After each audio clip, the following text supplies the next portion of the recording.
How does the Damian Lillard trade influence the Western Conference? And could the Jazz go after Jrue Holiday or try Tyler Herro now? Find out next on Locked On Jazz.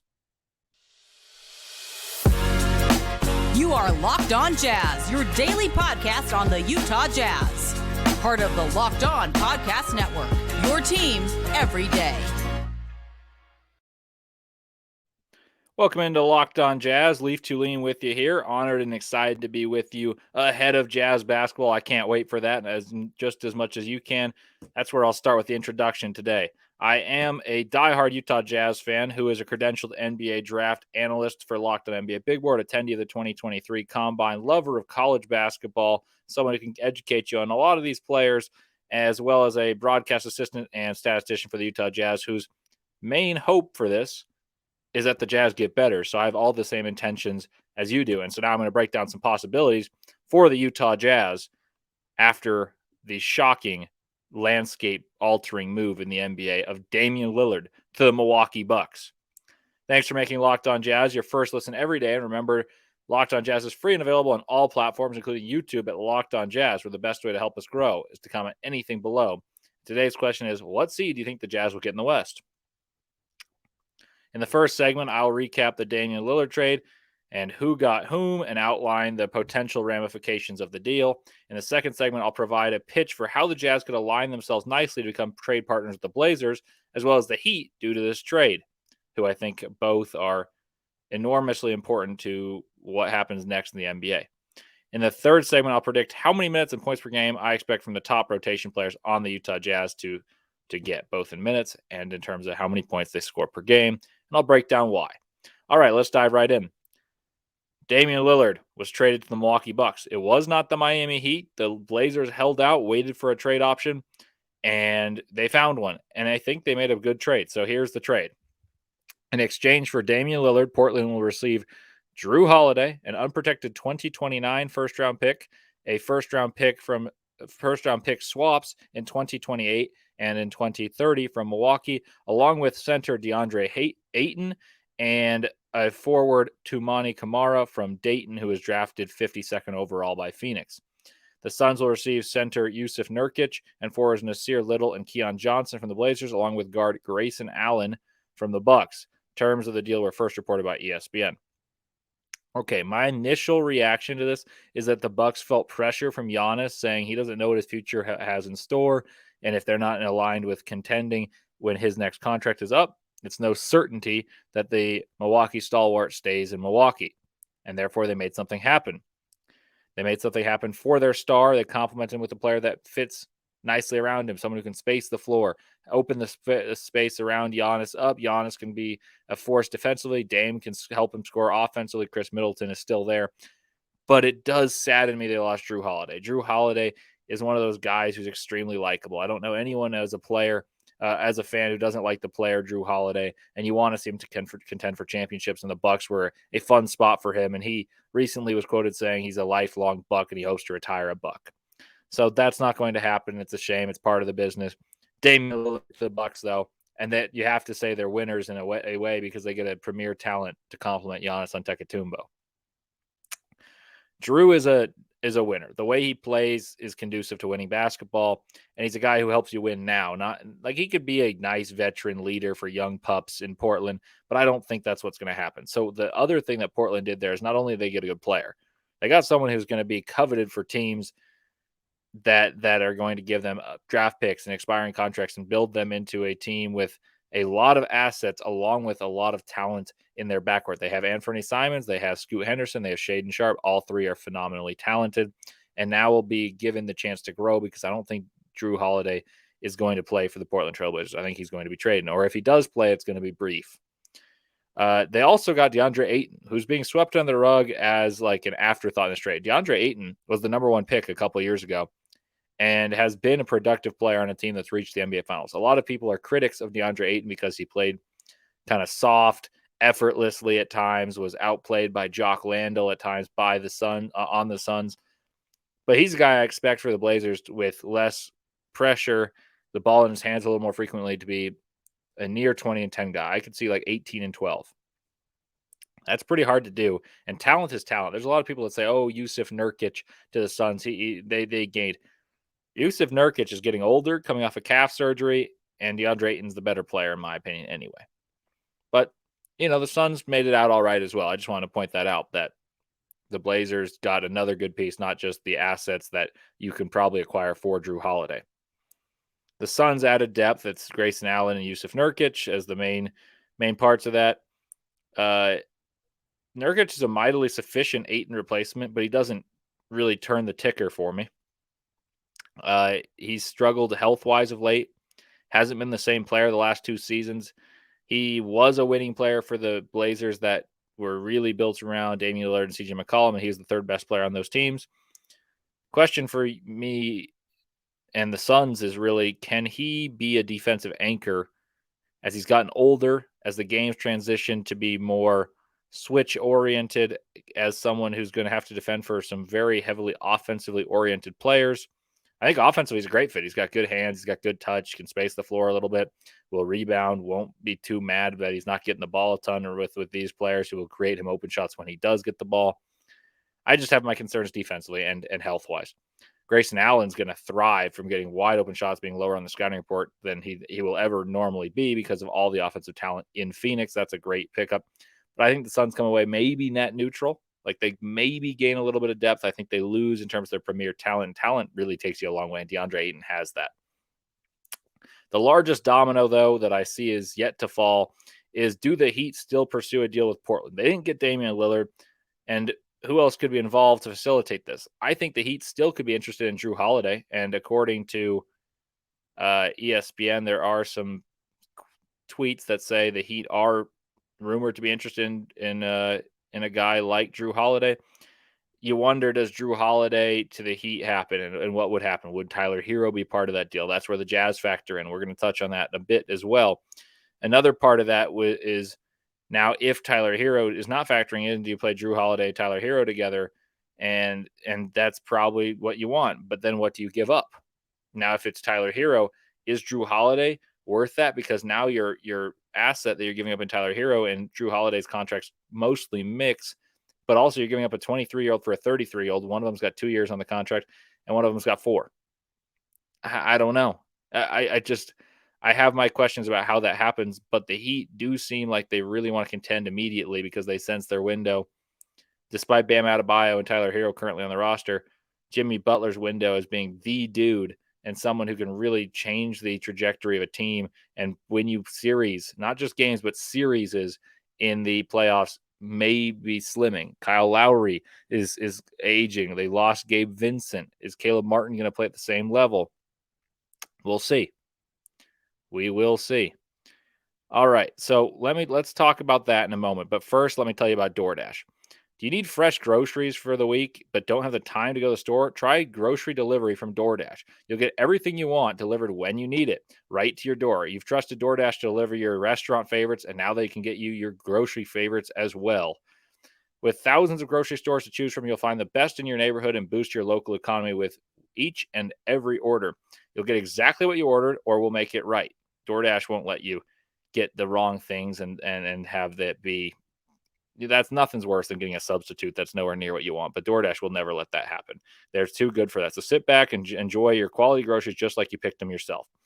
Want even more value? You can save on all your grocery and restaurant favorites for a delivery fee of just $0 on all eligible orders with a DoorDash Dash Pass membership.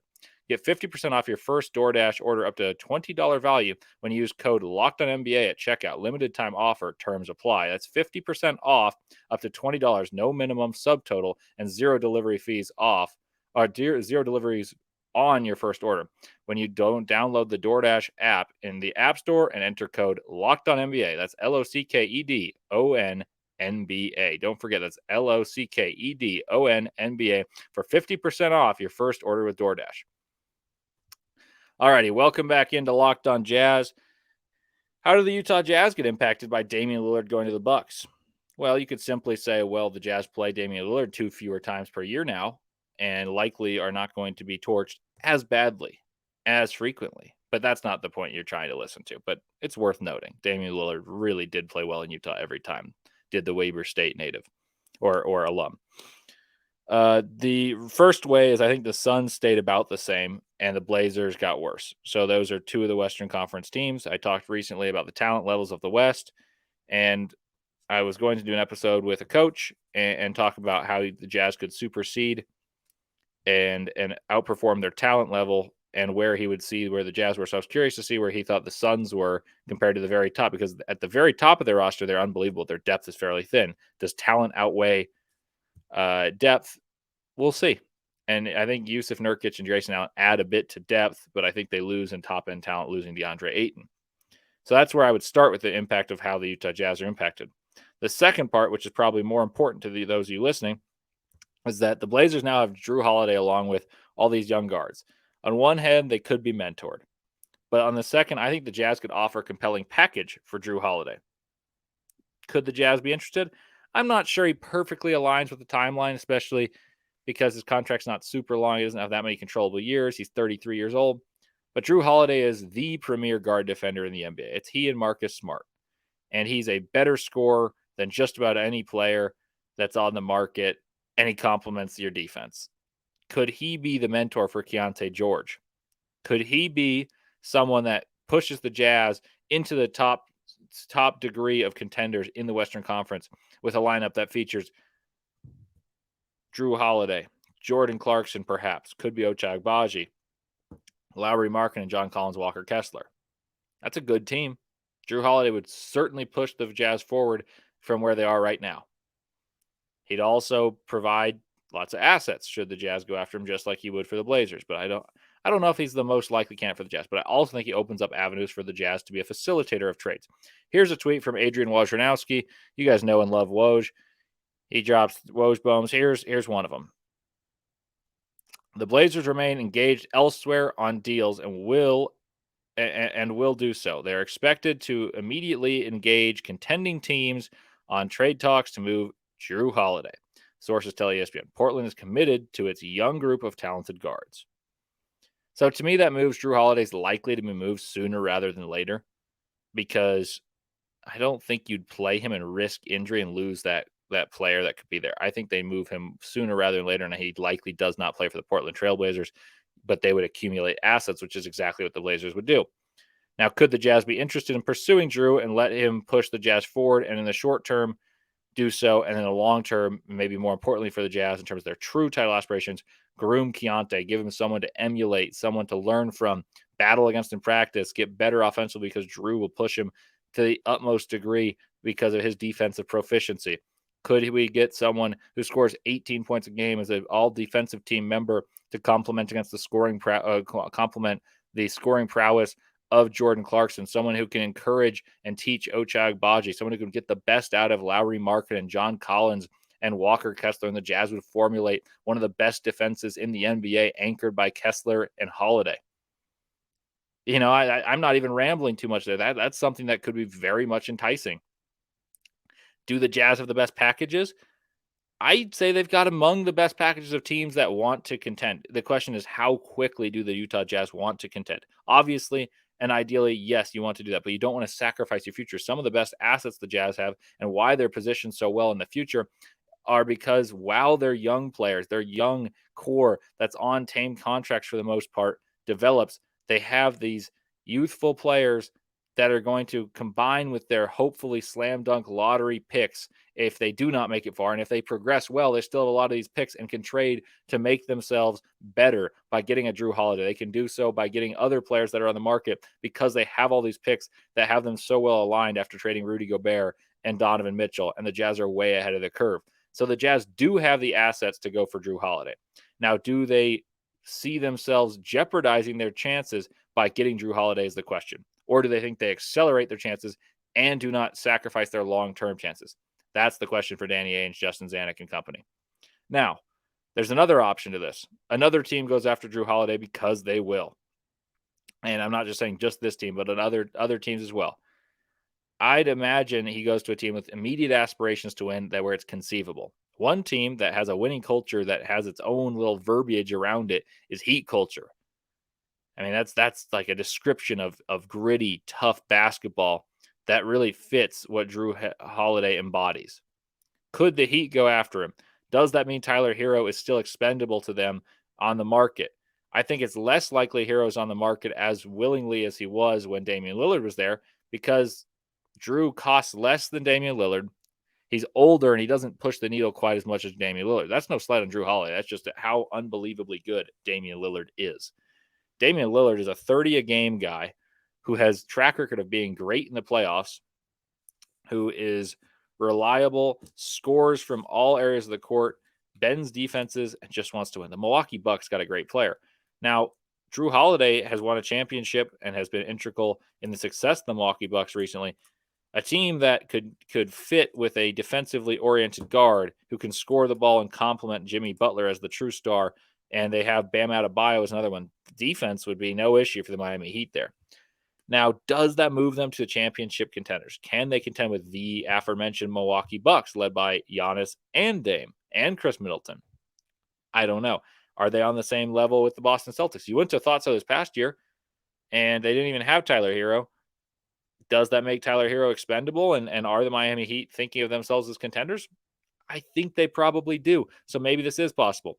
Now, how does that how does that impact the Jazz?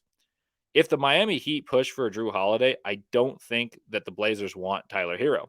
And therefore, the Jazz are a tertiary party, someone who could be a peripheral facilitator, to quote what Zach Fisher was talking about, or Jake Fisher was talking about. And I think the Jazz could be one of those teams. I think they're listed as one of the top contenders, both by betting websites to land Tyler Herro and by just experts on Twitter of thinking aloud, saying, okay, well, if this happens and Jrue's going for the Heat, who could be the team that lands Tyler Herro? Because Tyler Herro would impact the many guards who would want the ball in their hands in Portland. I mentioned this yesterday. It would be prudent for the Jazz to consider adding Herro for these reasons. He's 23 years old, and in 2 of his 4 professional seasons, he scored over 20 points per game in the regular season. He's played in the playoffs. His team has made the finals. They have winning aspirations, so his points aren't meaningless. These are not empty calorie points. He has a controlled contract with time to grow, meaning that the Jazz could trade him in that same time frame. He won't walk away. You're not giving up talent of your own to get a player who will just up and leave right after. He would be there, and the Jazz could have him be part of their immediate future and long-term future. Or they could have him be part of their immediate future and trade him for someone they deem to be better in the long-term future. I think this would be a prudent move for the Utah Jazz. I mentioned that in yesterday's episode. Everydayers don't want to repeat that too much, but I think it's important to preface that this trade doesn't mean that the Jazz are completely out of options to change their roster and hopefully upgrade their roster. And Justin Zanuck and Danny Ainge certainly have been doing a great job in that regard throughout this offseason, getting John Collins for pennies on the dollar. You know exactly what happened with Donovan Mitchell and what the Jazz got back. I think the Jazz for Donovan Mitchell got back better value for their dollar, and obviously it helps when you get Lowry Markkanen, than did the Portland Blazers for their home star, Damian Lillard. I think the Jazz got better value for Rudy Gobert than did the Blazers. And so I think the Jazz are really well situated. So we'll see what happens. I would say the Jazz are going to be an interesting team to monitor, especially as rumblings around Jrue Holiday pick up. And maybe Tyler Herro is on the market just in general, and the Heat want to get off $30 million. I think that's less likely. I think he would be a third team. So we'll see what the Jazz do. More NBA talk around the corner, and I'm going to take a look and a swing at predicting the Jazz lead players in terms of points per game, minutes per game, and analyze why it is I think the way I do about the distribution of minutes and how I think they're going to score the basketball coming up next. But first, a few messages from sponsors. Welcome back on to Locked On Jazz. Thanks for making it your first listen every day for your everydayers. You guys heard me talk about Damian Lillard and Tyler Herro and how that could impact the Jazz. Now it's Tyler Herro and Jrue Holiday that maybe could be Jazz men after Damian Lillard's trade. With your next listen to, of course, Locked On NBA, where you can really hear all angles of this trade. And your next time you're on Locked On Jazz for your everydayers, look forward to the boss man, David Locke's taking his rightful spot on the throne, and he's going to break down some of the Jazz new rumors, both about the TV deal. And he knows more about that than I do, so I'll just mention it in passing. the Jazz have put out a nice TV deal with varying prices for different packages that allows for Jazz fans to watch the Jazz wherever they are. And you pay a subscription price, and you're also gifted a hat and a t-shirt. He knows more about that, so I'll let him do more of the promotion about that, and I will give you my predictions here. But look forward to that, as well as his preparation for you guys ahead of the preseason, which is not far away, and I am excited about it, and I hope you guys are as well. All right. With that said, let me talk to you about what I think the Jazz are going to do this season.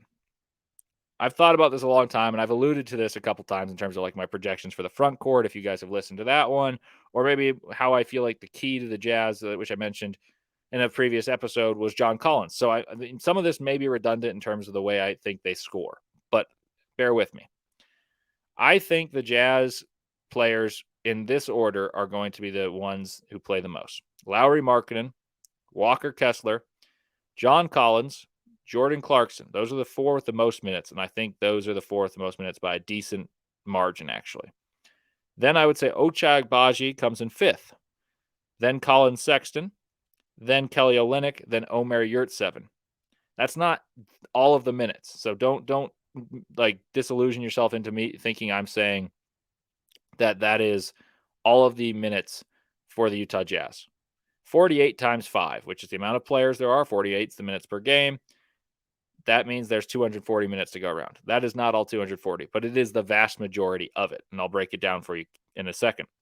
So I think Lauri Markkanen averages about the same numbers he did last year, which for those of you unfamiliar is if you round up about 26 and 8 or 9. You know, like I think he'll be in a similar category. I don't know if it's fair to assume he will be scoring that much more. I think he's a better player. So Lauri Markkanen was 25.6 and 8.6. So 26 and 9. I think he'll be about 26 and 9 again.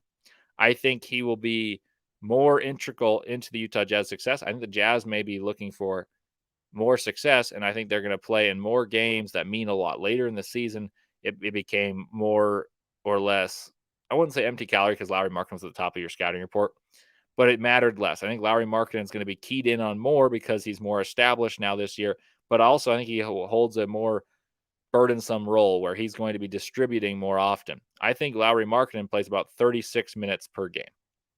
So 3/4 of the game, and scores you about 26 and 9.